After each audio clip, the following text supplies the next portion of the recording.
And so when I was a kid, I did not play with dolls at all. I couldn't care less about dolls. But I would take my allowance, go to the dime store, buy these little order pads that waitresses used. And I would, in my room, I'd slide this bookshelf over between my room and the little dressing room that I had. And I would be the waitress. And I would take somebody's order, and then I would slap it on the bookshelf, and I'd run around, and I'd become the short order cook.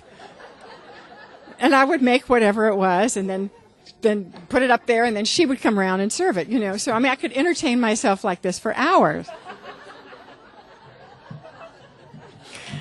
In fact, I really didn't know for the first probably 6 years of my life that my parents paid for food when we went to a restaurant.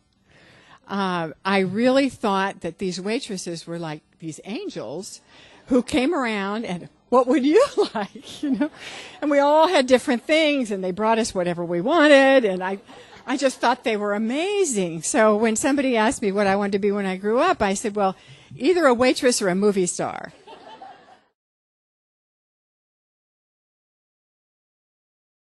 And it was a time when chefs were becoming luminaries. You know, it's really interesting. I never heard any explanation for it until I was researching this talk. And Time magazine talks about how we don't have royalty in this country. But what do we have? We have celebrities. And celebrities are our royalty. And there's this great assumption that rich people and celebrities eat better than anybody else. And so the people who cook for them must be super special, you know, and very talented.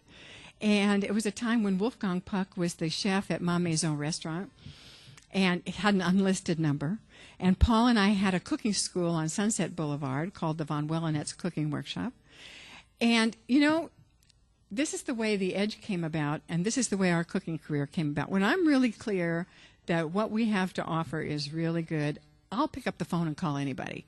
So I called Wolfgang Puck, I called Jean Bertranu, I called Michel Richard. I said, will you come and teach a class? They all said, sure, we'll bring the food. I paid them $100. They'd bring all the food.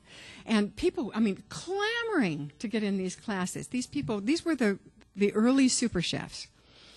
And Paul and I were, of course, writing our books, and our first book, which took 5 years to write and had a lot of rejections, was called The Pleasure of Your Company. Most of our books had to do with entertaining and giving parties.